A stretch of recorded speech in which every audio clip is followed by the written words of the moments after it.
You'd think after 15 years on the road, nothing could rattle me. I've driven through whiteouts in Wyoming, hurricane leftovers in Louisiana, even dodged a tornado once near Joplin. But none of that, not a damn thing, prepared me for what I found on Highway 13. It started like any other long haul, Kansas City to Memphis, refrigerated trailer, high priority cargo, and a deadline tight enough to choke. Dispatch was on me, traffic had set me back, and I hadn't slept more than 3 hours in 2 days. Standard trucking misery. Around 8:30 p.m., I was just outside a little nowhere town, Ash Hollow I think it was called, when my GPS buzzed. Alternate route available. Estimated time saved, 57 minutes. I zoomed in. Highway 13. Never heard of it. Didn't show up on my old paper atlas either, but the road was right there, clear as day.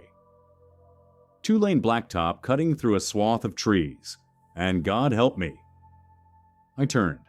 The minute my tires hit the pavement, something shifted. Like the air got thicker. My stomach dropped. Not from fear, just unease. The sky had gone a shade darker, though the sun hadn't fully set. I told myself it was nothing. Just a shortcut. Probably an old highway that locals didn't use anymore. But as I rounded that first bend, something caught my eye. A sign. Rusted. Barely standing. It read, "No return road." I laughed, nervously. Probably some old prank. Didn't feel so funny later. 10 minutes in, and I noticed something weird. No cars. Not one. You ever drive a road so long you start to feel like you're the last person on Earth? That's what it was like. No headlights behind me. No oncoming traffic. Just trees, and more trees, their silhouettes clawing at the fading sky. The road narrowed. The trees got denser. The shoulder vanished completely. And the fog rolled in out of nowhere. 1 minute I could see 100 yards. The next, barely 10. I flicked on my high beams. Didn't help. Then the radio fizzled. Now I always keep the radio on.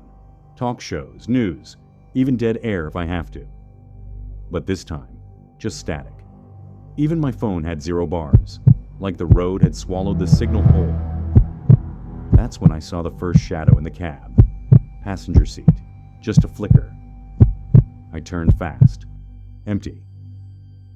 But I swear on my father's grave, someone had been sitting there. For just a second.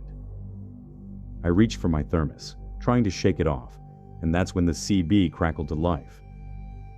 I hadn't touched it all trip. "Don't stop. Don't talk. Just drive." The voice was male, gruff, low, like sandpaper soaked in whiskey.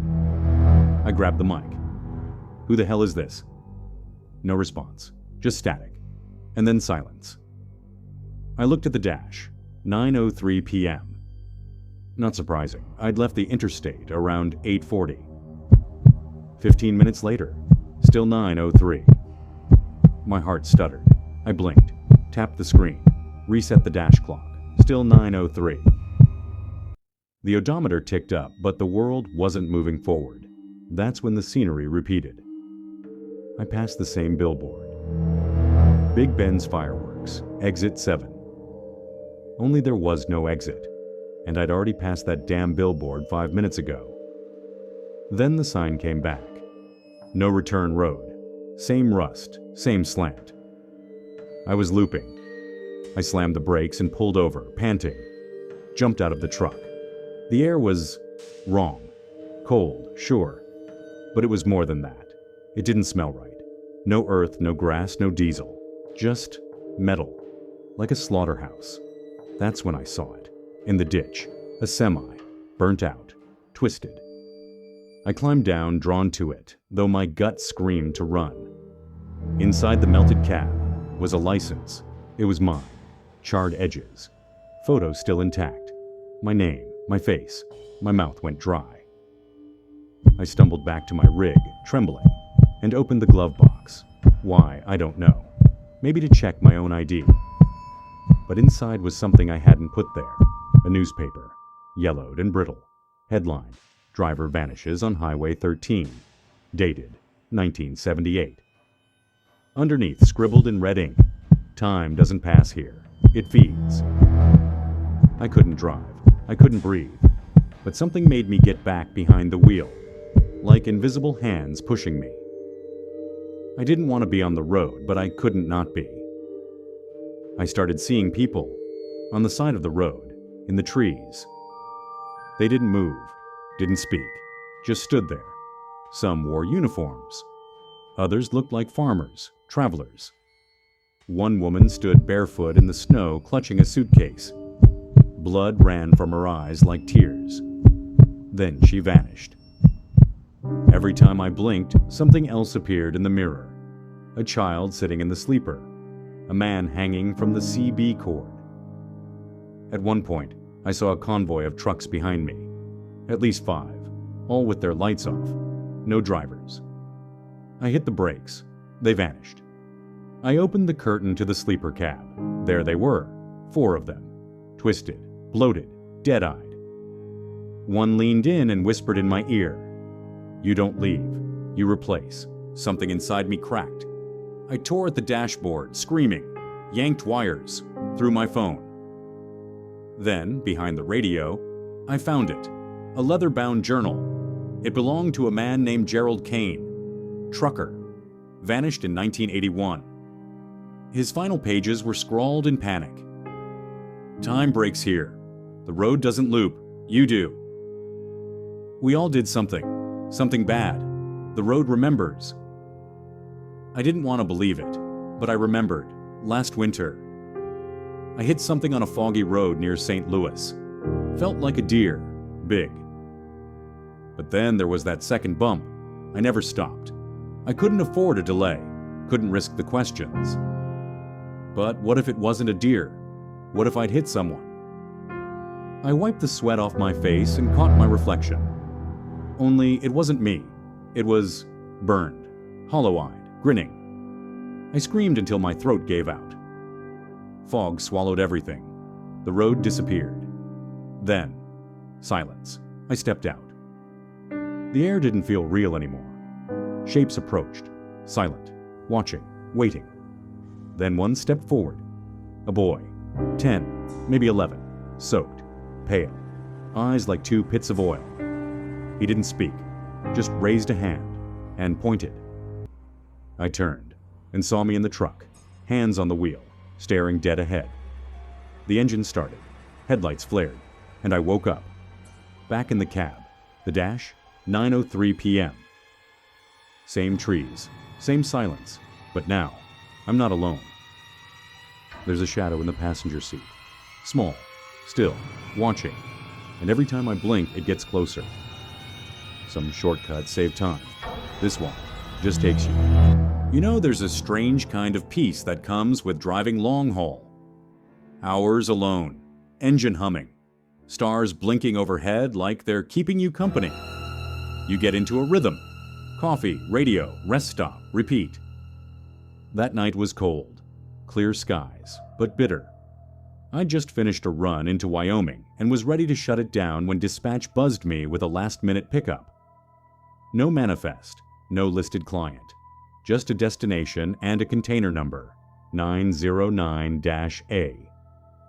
The depot was off I-25, way past Cheyenne. Real quiet. The kind of quiet that doesn't sit right with you.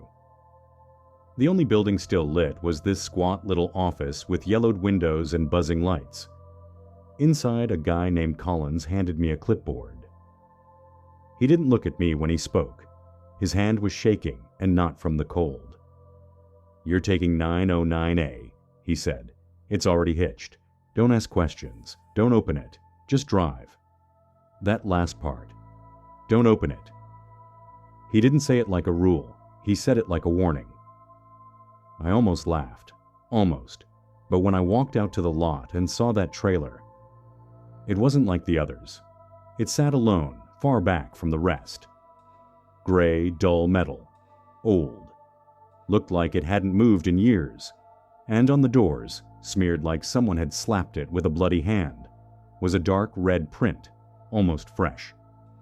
Something about that print chilled me more than the air. But I told myself it was nothing, just a weird night, tired eyes. I climbed into the cab, fired up the engine, and rolled out. I hit the road around midnight. Highway was deserted, moon riding high. I kept the heater low, cracked the window just a bit. It helps me stay sharp. Somewhere past Laramie, things started to feel off. The radio went static, not just fuzzy, dead. I scanned stations, even tried the emergency band. Nothing. Then I heard it. A whisper. Barely there, buried in the white noise. "Help me." I froze. Turned the radio off completely. Silence. I told myself it was my imagination. But not even 5 minutes later, my rearview mirror caught something strange.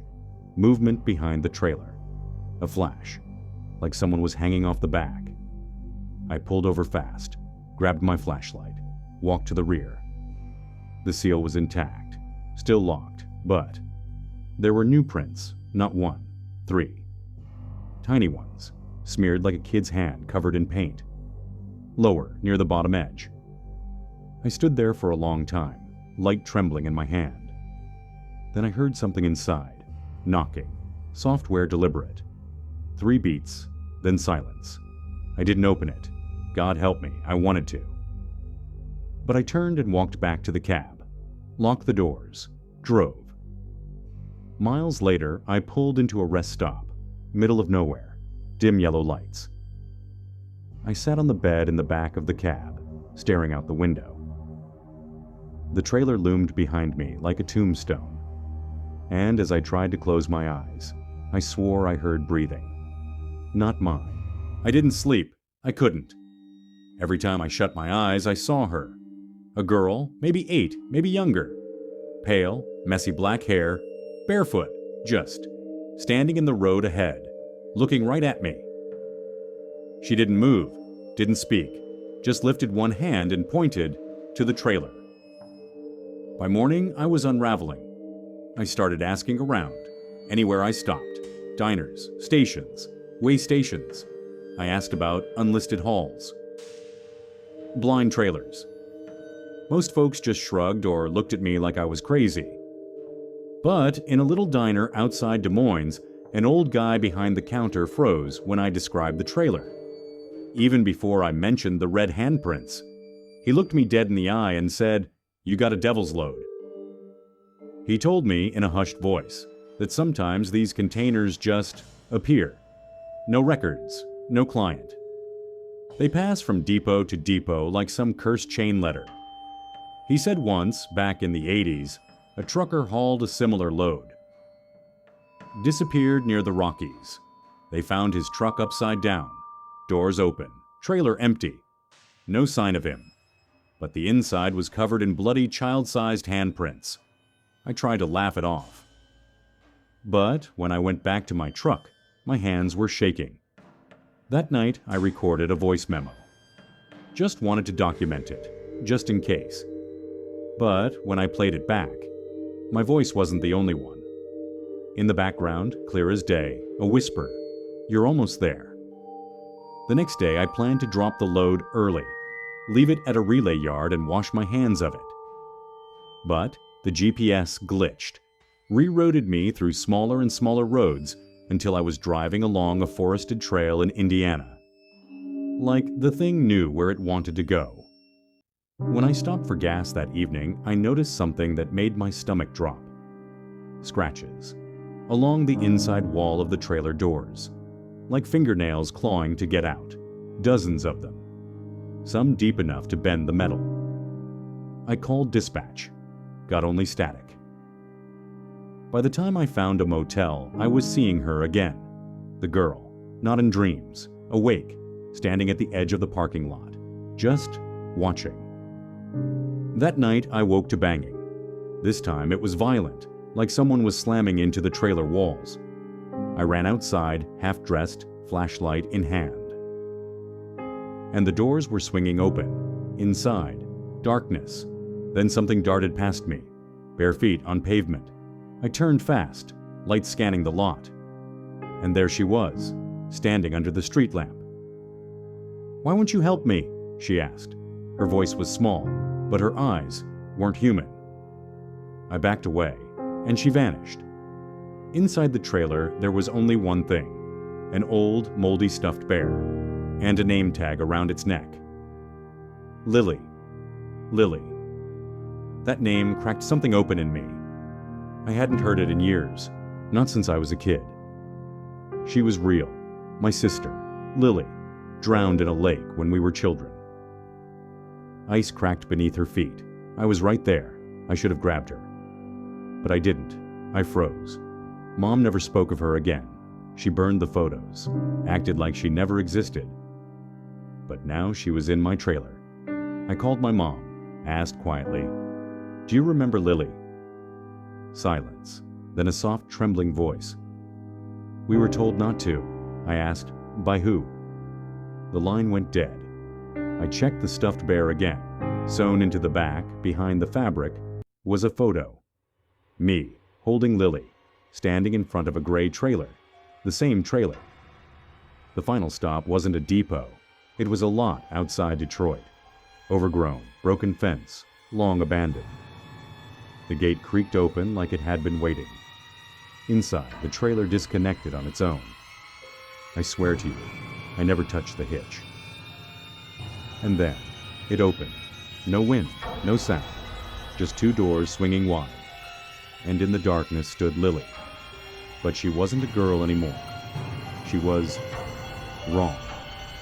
Hollow, stretched, a shadow of memory twisted into something ancient. "You brought me back," she said. "You remember." Behind her, the inside of the trailer stretched into blackness, impossibly long, like it led somewhere else. I should have run. I didn't, because I finally understood. This trailer wasn't hauling cargo. It was hauling grief, and it had latched onto mine. The last thing I remember was her hand reaching for mine. Then I woke up miles away, in the middle of a cornfield. No truck, no trailer, just the bear. And that photo, with one word burned into the back: soon. If you're ever asked to haul a container without a name, no manifest, no questions asked, don't. Because some roads don't lead anywhere, and some deliveries are meant to find you.